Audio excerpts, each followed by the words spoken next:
Good afternoon everyone चले एसेছি আবার একটা নতুন ভিডিও নিয়ে। এখন বাজে 3:30 আর আমি এখন রেডি হয়ে গেছি।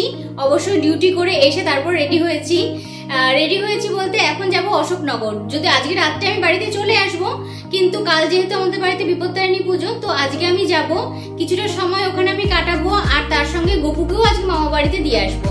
ও কয়েকটা দিন থাকবে মামা বাড়িতে, আমি আজকে রাতে থাকবো না, রাতে বাড়ি চলে আসবো, আবার আমি কালকে সকালের দিকে যাব। তো চলো, মোটামুটি আমি রেডি হয়ে গেছি, ব্যাগও মোটামুটি গুছিয়ে নিয়েছি, কারণ গপুর জামা কাপড়গুলো সব নিতে হবে, ওর সব সময় পরার জন্য যেটুকু টুকটাক জামা কাপড় লাগে সেগুলো নিতে হবে। তাছাড়া বাড়িতে অনুষ্ঠান আছে, একটু ভালো জামা কাপড়ের সঙ্গে নিয়ে নিয়েছি, আর গপুকেও তার সঙ্গে সঙ্গে তাড়াতাড়ি করে আমি রেডি করিয়ে দিয়েছি। যেহেতু গপুকে নিয়ে যাবো না, অনেকটা সময় লাগবে, কারণ তাড়াহুড়ো করে কোনোটাই করতে পারবো না আমি, তো এখন একটু তাড়াতাড়ি বেরিয়ে পড়বো। রোদ আছে বাইরে, তবু আমি এখন বেরিয়ে পড়বো। এই আমাদের গপু সোনা মোটামুটি মামা বাড়ি যাওয়ার জন্য বেশ অনেকদিন ধরেই ও প্রিপারেশন নিচ্ছিল। আজকে তো ভীষণ খুশিও মামা বাড়ি যাওয়ার জন্য। তো চলো, আর ওকে ঘরে রাখার ব্যাপার নেই, এখন অনেকদিন হয়ে গেছে সেই ঘুরে আসার পর থেকে ও আর কোথাও বাইরে কোথাও যায়নি। তো অনেকদিন পরে কোথাও ঘুরতে নিয়ে গেলে আমার মনে হয় যেন ওরও একটু ভালো লাগে। তো যাই হোক, বাড়িতেও যেহেতু অনুষ্ঠান আছে, একেবারে কিছুটা দিন কাটিয়ে আসবে। তো চলো এবার বেরিয়ে পড়ি। বেরিয়ে তো পড়েছি, এখন ট্রেনের টাইমটা দেখে নিয়েছি, যদিও আমি কিছুক্ষণের মধ্যে ট্রেনও আছে। আর আমার এখান থেকে তো এই সময় দুপুরবেলাটা স্টেশনে যেতে কিছুই পাওয়া যায় না। আর এই দেখো আমার গপুর সোনা কি সুন্দর দেখছে বাইরের দিকে। মাঝখানে আমি আর কোনো ভিডিও করতে পারিনি, অলরেডি অশোকনগরে চলে এসেছি আর বাড়ির দিকে যাচ্ছি। অশোকনগরে নামার পর ভীষণ বৃষ্টি হচ্ছিল, সেজন্য আর কোনো ভিডিও করতে পারিনি। আর এখানে আমি চলে এসেছি অলরেডি মোটামুটি বাড়ির কাছাকাছি। ভাই বললো এই অবধি আসার জন্য, তারপরও এখান থেকে এসে আমাকে নিয়ে যাবে, তো ভাইয়ের জন্যই ওয়েট করছি। ভাই এলে আমাকে এখান থেকে নিয়ে যাবে, নাহলে এখান থেকে আবার টোটো করে যেতে হতো। তো যাই হোক, কথা বলতে বলতে ভাইও চলে এসছে। আর ভাই এখন দেখো বৃষ্টিও পড়ছে বাইরে। অশোকনগর স্টেশনের দিকে তো ভীষণই বৃষ্টি হচ্ছিল, যাই হোক এখানেও অল্প অল্প বৃষ্টি হচ্ছে। আর যেহেতু ভাই নিয়ে এসছেন, তাড়াতাড়ি করে বাড়িতে চলে আসতে পারছি। রাতেও তো বাড়ি ফিরবো, সেই জন্য একটু তাড়াতাড়ি বাড়ি আসতেও চাইছি। যেহেতু ভীষণ বৃষ্টি নেমেছিল না, তো গপুকে নিয়ে, আর গপুর গায়েও অনেকটা জল লেগেছে, তো ঘরে ঢুকিয়ে আগে মাকে বললাম গপুকে একটু ভালো করে মানে শুকনো করে মুছিয়ে দিতে, কারণ হয়তো কিছুটা ভিজেও গেছে, ভেতরটাতে আমি বুঝতেও পারছিলাম না। অনেকটা চেষ্টা করেছি আমি ছাতা দিয়ে কভার করার, কিন্তু বৃষ্টিটা বেশ ভালোই নেমেছিল, তো সবটা হয়তো হয়নি, আমিও ভিজেছি, ও হয়তো কিছুটা ভিজেছে। আর এই দেখো ঠাকুরের জায়গাটা, আগের ঠাকুর তো আমাদের বিসর্জন হয়ে গেছে, তো কি সুন্দর কেমন একটা ফাঁকা ফাঁকা লাগছে। আর গপু এসেই চলে এসছে মায়ের কাছে, মা ওকে মোটামুটি শুকনো করে ভালো করে মুছে আর ওর সব বন্ধুদের সাথে এখন বসিয়ে দেবে। ওই দিনগুলোতে না ভীষণ ভালো থাকে, আসলে সবাই থাকে এখানে, আর অনেকটা বেশ বড় জায়গা, আর আমার ঘরের মধ্যে ছোট্ট জায়গাতে ও সব সময় একা একাই বসে থাকে। আমার যেন মনে হয় ওর বেশ ভালো লাগে সবার সাথে এইভাবে সময় কাটাতে।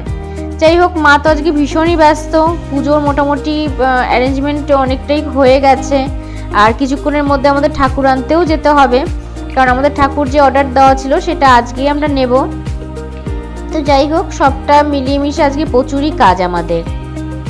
আর তোমরা তো জানোই আমরা মোটামুটি পুজোটাকে একটু নিয়ম মেনে করারই চেষ্টা করি। সোম অলরেডি কালকেই চলে এসছে, আর এই দেখো এটা আমাদের মায়ের বরণ ডালা। তো এইগুলো সব আমাদের অ্যাকচুয়ালি এইগুলো নিয়মের মধ্যেই আছে যে এইভাবে বরণ ডালাটা সাজাতে হয়, কিন্তু সোমের হাতের কাজটা এতই সুন্দর, এতই নিখুঁত, দেখো কি সুন্দর করে বরণ ডালাটাকেও সুন্দর এঁকেছে। তাছাড়া এই ঘরটা আমাদের বসানো হয়, মানে 1 বছর এই ঘরটা আমাদের থাকে, মায়ের যে ঘট বসানো হয়, তো সেটার মধ্যেও কত সুন্দর করে এঁকেছে দেখো। আর তোমরা হয়তো অনেকেই জানবে আমাদের শুভ অনুষ্ঠানের আগে না শ্রী বানাতে হয়, তো সেটাই এখনো বানাচ্ছে, এখনো পুরোটা কমপ্লিট হয়নি। তো কি সুন্দর করে বানিয়েছে দেখো, ওর এত সুন্দর হাতের কাজ, মানে সেটা আর বলার মতন নয়। প্রত্যেকটা জিনিসের দেখলেই মানে মনটা ভরে ওঠে। ঘরে ঢুকে না এই এত কিছু দেখে, এত সুন্দর সাজানো গোছানো দেখে যেন মনটাই পুরো ভরে গেল, পুরো সবটাই যেন একটা আলাদা রকম মানে অনুভূতি। আর এই দেখো শ্রীয়ের ফাইনাল লুক। আমরা সময় নষ্ট না করে বেরিয়ে পড়েছি ঠাকুর আনার জন্য, কারণ ঠাকুর নিয়ে ফিরতে ফিরতেও বেশ অনেকটা সময় লেগে যাবে। তাছাড়া ঘরে ঠাকুর ঢোকার পরেও বেশ অনেকগুলো আমাদের কাজ রয়েছে, তো একটু চটপট বেরিয়ে পড়লাম আর এখানে চলেও এসেছি, যেখানে আমাদের ঠাকুর বানাতে দেওয়া মানে ছিল সেখানটাতেই চলে এসেছি। এইসব জায়গাগুলোতে আসলে আমার ভীষণ ভালো লাগে। আসলে সব সময় একরকম জীবন আমাদের সব সময় কাটাতে হয়, একটু অন্যরকম যেন জীবনটা সব থেকে বেশি ভালো লাগে। আর এমনিতেই আমার এই ধরনের জিনিসগুলো সব থেকে খুবই ভালো লাগে। তো চলে এসেছি আমরা আমাদের যে মায়ের মূর্তি বানাতে দেওয়া ছিল সেখানে। দেখো কি সুন্দর হাতের কাজে এরা তৈরি করে, নিখুঁতভাবে যেন সবকিছুকে তৈরি করে নেয় এরা। এখানে অনেক ঠাকুর তৈরি হচ্ছে, অলরেডি দুর্গা প্রতিমাও দেখছি বানাতে শুরু করে দিয়েছে। দুর্গা পুজোরও তো খুব একটা বেশি দেরি নেই, তো সেসব গুলো হচ্ছে, তার সঙ্গে সঙ্গে এই ঠাকুরগুলো সব বানাচ্ছে। আমার না এইসব জিনিসগুলো দেখতে সত্যিই খুব ভালো লাগে, খুব মন ভালো হয়ে যায় এইসব জিনিস দেখতে। যাই হোক, ফাইনালি তোমাদের দেখিয়ে দিই আমাদের মায়ের যে মূর্তি বানাতে দেওয়া ছিল সেটা হচ্ছে এটা। আর আমাদের যেহেতু ঠাকুর বাড়িতে যাবার পরে সোম আর ভাই দুজনে মিলে ঠাকুরকে শাড়ি পরায়, তো আমরা সেই শাড়িটার এখানে দিইনি, একটা নর্মাল একটা শাড়ি, একটা নতুন শাড়ি পাঠিয়ে দিয়েছে মা। আগেই দিয়ে গেছিল ভাই, সেটাই পরিয়ে দিয়েছে, সেটা পরিয়ে আমরা বাড়িতে নিয়ে যাব। তারপর বাড়িতে নেবার পরে নতুন যে শাড়ি আমাদের কেনা হয়েছে মাকে পরানোর জন্য, সেই শাড়ি সোম আর ভাই দুজনে মিলে সুন্দর করে পরিয়ে দেবে।